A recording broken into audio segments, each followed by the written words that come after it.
കേരളത്തിൽ SNDP-യുടെ general secretary എന്ന് പറയുന്നത് ശ്രീ വെള്ളാപ്പള്ളി നടേശനാണ്. അതേപോലെ തന്നെയാണ് ഇപ്പം SNDP-യുടെ ദേശീയ ചെയർമാനായ ശ്രീ സുവർണകുമാറിൻ്റെ കൂടെയാണ് ഇരിക്കുന്നത്. അദ്ദേഹം എങ്ങനെയാണ് SNDP-യുടെ ദേശീയ ആയതെന്ന് നമുക്ക് ചോദിക്കാം. എങ്ങനെയാണ് അങ്ങ് ദേശീയ ചെയർമാനാകുന്നത്? SNDP യോഗം, ശ്രീനാരായണ ധർമ്മപരിപാലന യോഗം എന്ന് പറയുന്ന പ്രസ്ഥാനം 1903 ശ്രീനാരായണ ഗുരുദേവൻ്റെ സാന്നിധ്യത്തിൽ രൂപം കൊള്ളുന്നത്. അതിൻ്റെ പേര് ശ്രീനാരായണ ധർമ്മപരിപാലന യോഗം അഥവാ SNDP യോഗം. SNDP എന്ന് പറയുന്നത് ശ്രീനാരായണ ധർമ്മപരിപാലന എന്ന് പറയുന്നൊരു മുറിപ്പേര് ആ പ്രസ്ഥാനത്തിനില്ല. പറയുമ്പോൾ SNDP യോഗം എന്നേ പറയാൻ പാടുള്ളൂ. പക്ഷേ ഞങ്ങളെ സംബന്ധിച്ചിടത്തോളം ഒരു പൊളിറ്റിക്കൽ പാർട്ടി, ഒരു പിന്നോക്ക ദളിത് ന്യൂനപക്ഷ വിഭാഗത്തിൻ്റെ ഒരു പിന്നോക്കക്കാരുടേതായ ഒരു പൊളിറ്റിക്കൽ പാർട്ടി വേണമെന്നുള്ള ആഗ്രഹം പണ്ടുമുതലേ ഉണ്ടായിരുന്നു. അതിൻ്റെ അടിസ്ഥാനത്തിലാണ് SNDP യോഗത്തിൻ്റെ വാർഷിക പൊതുയോഗത്തിൽ വെച്ച് SRP രൂപം കൊള്ളുന്നത്, സോഷ്യലിസ്റ്റ് റിപ്പബ്ലിക്കൻ പാർട്ടി. അന്ന് ഞാൻ SNDP യോഗത്തിൻ്റെ ഉന്നതാധികാര സമിതിയായ SNDP കൗൺസിലിൽ ഒരു അംഗമായിരുന്നു. 15 പേരുള്ള ഉന്നതാധികാര സമിതിയിൽ ഞാൻ തിരഞ്ഞെടുക്കപ്പെട്ട ഏറ്റവും പ്രായം കുറഞ്ഞ കൗൺസിലറായിരുന്നു 1973. ആ 74 SRP ഉണ്ടാകുന്നത്. പക്ഷേ ആ SRP പിന്നീട് ഭിന്നിച്ച് 3-4 കഷ്ണങ്ങളായി മാറിയപ്പോൾ ഈ പിന്നോക്കക്കാരുടെ അല്ലെങ്കിൽ ഈഴവ സമുദായം ഉൾപ്പെടെയുള്ള പിന്നോക്ക വിഭാഗത്തിൻ്റെ കാര്യങ്ങൾ കൈകാര്യം ചെയ്യുന്ന രാഷ്ട്രീയമായ കാര്യങ്ങൾ കൈകാര്യം ചെയ്യാൻ ആരുമില്ലാത്തൊരു സ്ഥിതിയിലേക്ക് വന്നപ്പോഴാണ് ഞങ്ങൾ 2002 ഒരു കൺവെൻഷൻ, 500 പേരോളം അടങ്ങുന്ന ഒരു കൺവെൻഷൻ തൃശ്ശൂർ എലൈറ്റ് കോൺഫറൻസ് ഹാളിൽ വിളിച്ചു ചേർത്തിട്ട് ഒരു പുതിയ രാഷ്ട്രീയ പാർട്ടിക്ക് രൂപം നൽകാൻ തീരുമാനിച്ചു. അപ്പോൾ അതിൻ്റെ പേര് അന്ന് സജസ്റ്റ് ചെയ്തത് സെക്കുലർ നാഷണൽ ഡെമോക്രാറ്റിക് പാർട്ടി എന്നാണ്. ഈ സെക്കുലർ നാഷണൽ ഡെമോക്രാറ്റിക് പാർട്ടി എന്ന് വരുമ്പോൾ അതിൻ്റെ ചുരുക്കപ്പേര് SNDP എന്ന് വരാൻ വേണ്ടി തന്നെയാണ് ആ പേര് കൊടുത്തത്. പക്ഷേ ഒരു കാര്യം വന്നപ്പോൾ പിന്നീട് അത് രജിസ്റ്റർ ചെയ്യാനായിട്ട് ചെല്ലുമ്പോൾ NDP എന്ന് പറയുന്ന പാർട്ടി ഉള്ളത് കൊണ്ട് ആ പേരിലൊരു മാറ്റം വരുത്തണമെന്ന് പറഞ്ഞു. അവിടെ ഇലക്ഷൻ കമ്മീഷൻ, കേന്ദ്ര ഇലക്ഷൻ കമ്മീഷൻ്റെ അന്ന് അതിൻ്റെ പ്രിൻസിപ്പൽ സെക്രട്ടറി ആയിരുന്ന വിൽഫ്രഡ് പറഞ്ഞു, ഞാനുമായിട്ട് പരിചയമുള്ള ആളായിരുന്നു. അപ്പോൾ അദ്ദേഹം പറഞ്ഞു ആ പേരിൽ മാറ്റം വരുത്തിയെങ്കിലേ പറ്റത്തുള്ളൂ, NDP ഉണ്ട് എന്ന് പറഞ്ഞു. അപ്പോൾ ഞാൻ അവിടെ ഇരുന്ന് ആലോചിച്ചപ്പോഴാണ്, നമ്മുടെ നേതാക്കന്മാരുമായിട്ട് വിളിച്ച് ആലോചിച്ചപ്പോഴാണ് സെക്കുലർ നാഷണൽ ദ്രാവിഡ പാർട്ടി എന്ന് പേര് കൊടുത്തു. അപ്പോൾ ചുരുക്കപ്പേര് SNDP. അപ്പോൾ ഇത്രയും വർഷമായിട്ട് ഏതെങ്കിലും മുന്നണിയോട് ചേർന്നുണ്ടോ? തീർച്ചയായിട്ടും. ഞങ്ങൾ ആദ്യം ഒറ്റയ്ക്കാണ് മത്സരിച്ചിരുന്നത്. 2002 രൂപീകരിച്ചു. 2003 ജനുവരി 3 ഇത് കേന്ദ്ര ഇലക്ഷൻ കമ്മീഷനിൽ ദേശീയ പാർട്ടിയായിട്ട് രജിസ്റ്റർ ചെയ്തു. 5 സംസ്ഥാനങ്ങളിൽ ഇതിൻ്റെ ഘടകങ്ങൾ ഇപ്പോഴും പ്രവർത്തനം നടത്തിക്കൊണ്ടിരിക്കുകയാണ്. ആദ്യം ഏത് മുന്നണിയിലാണ് ചേർന്നത്? ആദ്യം നമ്മൾ ചേർന്ന മുന്നണി എന്ന് പറഞ്ഞാൽ NDA മുന്നണിയിലായിരുന്നു. NDA മുന്നണിയിൽ അന്ന് അതിൻ്റെ പ്രസിഡൻ്റായിരുന്ന നമ്മുടെ വി മുരളീധരൻ, അദ്ദേഹം എൻ്റെ വീട്ടിൽ രാത്രി 10 മണിക്ക് വന്ന് രാത്രി 1 മണിക്കാണ് അദ്ദേഹം തിരിച്ചു പോകുന്നത്. അദ്ദേഹം പറഞ്ഞു, ഞാൻ അതിൻ്റെ BJPയുടെ സംസ്ഥാന ജനറൽ സെക്രട്ടറിയായി ചുമതലയേക്കണം എന്ന് പറയാനാവുന്നത്. അപ്പോൾ ഞാൻ പറഞ്ഞു, ഞാൻ വരില്ല, ഞാൻ BJPയിൽ വരില്ല.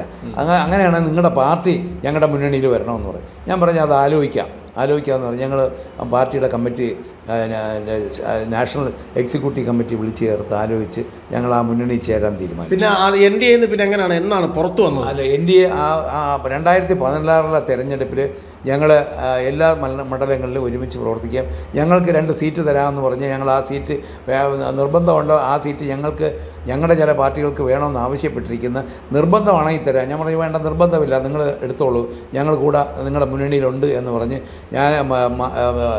നമ്മുടെ നരേന്ദ്രമോദിയോടൊപ്പം ഞാൻ 3 തെരഞ്ഞെടുപ്പ് യോഗങ്ങളിൽ ഒരുമിച്ച് പ്രസംഗിക്കാൻ പോയിട്ടുണ്ട്.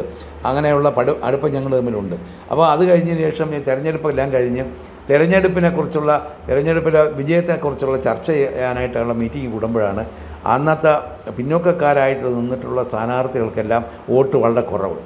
കാര്യം അത് ഞങ്ങൾ പരിശോധിച്ചപ്പോൾ അതിൽ ഈ സവർണ വിഭാഗത്തിൽപ്പെട്ടിട്ടുള്ള ആളുകൾ ഈ പിന്നോക്കക്കാരായ സ്ഥാനാർത്ഥികൾ വോട്ട് ചെയ്തില്ല എന്നുള്ള. അപ്പോൾ അത്തരത്തിലൊരു അഭിപ്രായം അല്ലെങ്കിൽ തോന്നൽ കൊണ്ടോ നിങ്ങളുടെ പാർട്ടിയുടെ പരിഗണന കൊണ്ടോ അതിൽ നിന്ന് വിട്ട് വന്നിട്ട് പിന്നെ ഏത് മുന്നണിയിലാണ്? പിന്നെ അത് കഴിഞ്ഞതിന് ശേഷം ഞങ്ങൾ ഒറ്റയ്ക്ക് നിൽക്കുമ്പോഴാണ് ഇടതുപക്ഷ മുന്നണിക്കാർ, ഞങ്ങളെ വിജയരാഘവൻ, അന്ന് ഇടതുപക്ഷ മുന്നണിയുടെ കൺവീനറായി വിജയരാഘവൻ ഞങ്ങളെ വിളിച്ചിട്ട് പറഞ്ഞ് നിങ്ങൾ ഞങ്ങളുടെ മുന്നണിയിൽ ചേരണം എന്ന് പറഞ്ഞ് ഞങ്ങൾ AKG സെൻറ്ററിൽ ഞങ്ങളുടെ നേതാക്കന്മാരെല്ലാം വിളിച്ചു ചേർത്ത് ഞങ്ങൾ ചർച്ച ചെയ്തിട്ട് ആണ് ആ മുന്നണിയിൽ നമ്മൾ ആ മുന്നണിയിലേക്ക് ചേരാൻ തീരുമാനമെടുത്തിട്ടാണ് കഴിഞ്ഞ 2021 തെരഞ്ഞെടുപ്പിൽ ഇടതുമുന്നണിയോടൊപ്പം ഞങ്ങൾ നിൽക്കുകയാണ്.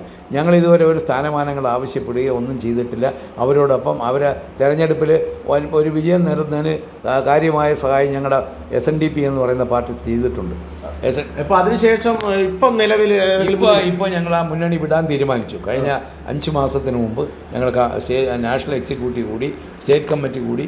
ഈ സ്റ്റേറ്റ് കമ്മിറ്റി കൂടിയിട്ടാണ് അവർ ഇടതുപക്ഷ മുന്നണിയുമായിട്ടുള്ള ആ മുന്നണി വിടാൻ തീരുമാനിച്ചിട്ട് ഇപ്പോൾ ഏതെങ്കിലും മുന്നണി ചേരാനോ അതുപോലെ NDA മുന്നണിക്കാർ ഇപ്പോൾ എന്ന് പറഞ്ഞാൽ കേന്ദ്രത്തിൽ 11 വർഷമായിട്ട് NDA ആണ് ഭരിക്കുന്നത്.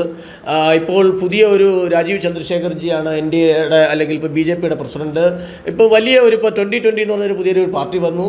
അപ്പോൾ വളരെ ഒരു സാധ്യതയുള്ള ഒരു ഇലക്ഷൻ അടുത്തുകൊണ്ടിരിക്കുകയാണ്. ആ സമയത്ത് തിരിച്ചൊരു NDAയിലേക്ക് പോക്ക് ആലോചിക്കുന്നുണ്ടോ? അത് നമ്മളിപ്പോൾ അത് ആലോചിച്ചിട്ടില്ല. ഇപ്പോൾ UDFകാർ സമീപിച്ചിട്ടുണ്ട്. NDA നമ്മുടെ V മുരളീധരൻ ഞാനുമായിട്ട് വളരെ ദീർഘകാലമായിട്ടുള്ള അടുപ്പമാണ്. V മുരളീധരൻ അതേപോലെ തന്നെ നമ്മുടെ കുമ്മനവും ഞാനുമായിട്ട് അദ്ദേഹം സംസ്ഥാന പ്രസിഡന്റായിട്ട് വളരെ കാലം പ്രവർത്തിച്ചതിൻ്റെ ഫലമായിട്ട് ഇവിടെ വളർച്ച ഉണ്ടായിട്ടുണ്ട് BJPക്ക്. അപ്പോൾ അത്തരത്തിൽ ഇപ്പോൾ ഇദ്ദേഹം ഇപ്പോൾ പുതിയ പ്രസിഡന്റായിട്ടിരിക്കുന്ന അദ്ദേഹത്തിന് ചിലപ്പം താങ്കളെ അറിയാൻ പാടില്ലാതിരിക്കാം, ചിലപ്പോൾ അങ്ങനെ ബുദ്ധിമുട്ടുകൾ ഉണ്ടായിരിക്കാം. രാജീവ് ചന്ദ്രശേഖരൻ എന്നെ അറിയുകയൊക്കെ ചെയ്യാം. പക്ഷേ രാജീവ് ചന്ദ്രശേഖരൻ്റെ ഏറ്റവും അടുത്ത ആളുകൾ എൻ്റെ ചില ബന്ധുക്കളൊക്കെ ഉണ്ട്, അവരൊക്കെ പറഞ്ഞിട്ടുണ്ട്. പക്ഷേ ഞങ്ങളിപ്പോൾ ഏത് മുന്നണി ചേരണമെന്ന് ഇപ്പോൾ തൽക്കാലം തീരുമാനം എടുത്തിട്ടില്ല. എങ്കിൽ തന്നെയും 2 മുന്നണികളും ഞങ്ങളെ സമീപിച്ചിട്ടുണ്ട്. അപ്പോൾ അതിന് ഇലക്ഷൻ ഇപ്പോൾ അടുത്ത് വന്നിരിക്കുകയാണ്. തീരുമാനം ഇനിയിപ്പം അധികം ഒരു മുന്നണിയിലൊക്കെ ചേരണമെങ്കിൽ കഴിഞ്ഞത് ഏകദേശം ഒരു 2 ആഴ്ചക്കുള്ളിലെങ്കിലും ഒരു തീരുമാനം എടുക്കേണ്ടതായിട്ടുണ്ട്. അല്ല, ഈ മാസം തന്നെ അത് സംബന്ധിച്ചുള്ള തീരുമാനം ഞങ്ങൾ എടുക്കും. അതിനുള്ള കമ്മിറ്റി കൂടുന്നതിന് എറണാകുളത്ത് വെച്ച് ചേരാൻ തീരുമാനിച്ചിട്ടുണ്ട്. അല്ല, നിങ്ങളുടെ പാർട്ടിക്ക് എന്തെങ്കിലും ഇവിടെ ഒരു പാർട്ടിയെ വിജയിപ്പിക്കാനോ അല്ലെങ്കിൽ പരാജയപ്പെടുത്താനോ ശക്തമായൊരു സാന്നിധ്യം ഉണ്ടാക്കാൻ പറ്റുന്ന സാഹചര്യങ്ങളൊക്കെ ഉണ്ടായിട്ടുണ്ടോ? ഉണ്ട്. ഞങ്ങൾ എല്ലാ ജില്ലയിലും ഞങ്ങളുടെ ജില്ലാ കമ്മിറ്റികളുണ്ട്. ഇപ്പോൾ തന്നെ ഈ പഞ്ചായത്ത് ഇലക്ഷൻ തന്നെ ഞങ്ങൾ പലയിടത്തും മത്സരിക്കുകയും ആ നിർണായകമായ വോട്ടുകൾ കിട്ടുകയും ചില സ്ഥാനാർത്ഥികളെ ജയിക്കുമെന്ന് കരുതിയിരുന്ന സ്ഥാനാർത്ഥികളെ ഞങ്ങളുടെ സ്ഥാനാർത്ഥി നിന്നതുകൊണ്ട് തോക്കുകയൊക്കെ ചെയ്തിട്ടുണ്ട്. ഇപ്പോൾ അടുത്ത കാലത്ത് വർക്കല ജില്ലാ പഞ്ചായത്തിൽ കോൺഗ്രസിൻ്റെ ഒരു സ്ഥാനാർത്ഥി തോൽക്കാൻ കാര്യം നമ്മളുടെ പാർട്ടി പിടിച്ച വോട്ടാണ്. ആ വോട്ടിൻ്റെ അടിസ്ഥാനത്തിലാണ് അവിടുത്തെ കോൺഗ്രസിൻ്റെ സ്ഥാനാർത്ഥി തോറ്റുപോയത്. അതേപോലെ തന്നെ സജി ചെറിയാൻ ജയിക്കാനുണ്ടായ കാരണം സജി ചെറിയാൻ ചെങ്ങന്നൂർ ഇലക്ഷനിൽ ജയിക്കാനുള്ള കാരണം ഞങ്ങളുടെ സ്ഥാനാർത്ഥി നിന്ന് വോട്ട് പിടിച്ചതിൻ്റെ അടിസ്ഥാനത്തിലാണ്. അപ്പം കേരളത്തിൽ ഈ SNDP എന്ന് പറയുന്ന ഒരു സാമുദായിക SNDP യോഗത്തിൻ്റെ അതേപോലെ ഒരു പേര് വരുന്നതാണ് SNDP എന്ന് പറഞ്ഞൊരു രാഷ്ട്രീയ പാർട്ടി. സ്വന്തമായിട്ട് നിന്നാൽ പോലും മറ്റ് പലരെയും തോൽപ്പിക്കാനോ ജയിപ്പിക്കാനോ പറ്റുന്ന ഒരു ശക്തമായ സാന്നിധ്യമുള്ള ഒരു പാർട്ടിയാണ് അദ്ദേഹം. ആ പാർട്ടിയുടെ തീരുമാനങ്ങൾ ഉടനെ തന്നെ എടുക്കും. ഏത് മുന്നണി എന്തായാലും ഇടതുപക്ഷത്തുനിന്ന് മാറി നിൽക്കുകയാണ്. പല മുന്നണികളും സമീപിച്ചിട്ടുണ്ട്. അദ്ദേഹം ഉടനെ തന്നെ ഒരു തീരുമാനമെടുക്കും ഏത് മുന്നണി ചേരണം. എന്തായാലും NDA ആണോ UDF ആണോ LDF ആണോ വീണ്ടും പോകുന്നതിനുള്ള ശക്തമായ ചർച്ചകളാണ് നടക്കുന്നത്. എന്തായാലും ശക്തമായൊരു സാന്നിധ്യമുണ്ട്. SNDPയുടെ ചെയർമാൻ എന്ന് പറയുമ്പോൾ ആരും അതിശയപ്പെടേണ്ട, അത് ശ്രീ സുവർണകുമാറാണ്. SNDPയുടെ യോഗത്തിൻ്റെ ജനറൽ സെക്രട്ടറി ശ്രീ വെള്ളാപ്പള്ളി നടേശനാണ്. ഈ പാർട്ടി ശക്തമായ ഒരു സാന്നിധ്യമുള്ള ഒരു രാഷ്ട്രീയ പാർട്ടിയാണ്. എന്തായാലും വരുന്ന തെരഞ്ഞെടുപ്പിൽ അങ്ങയുടെ പാർട്ടിക്കും അങ്ങയ്ക്കും ശക്തമായ ഒരു നിലപാട് കൂടി നല്ലൊരു തെരഞ്ഞെടുപ്പിൽ വിജയമോ അല്ലെങ്കിൽ നല്ലൊരു UDF അല്ലെങ്കിൽ സംവിധാനത്തിൽ അങ്ങയുടെ പാർട്ടി എത്തട്ടെ. കർമ്മ ന്യൂസ് രാമഭദ്രൻ. കർമ്മ ന്യൂസിന് എല്ലാവിധ വിജയങ്ങളും നേരുന്നു.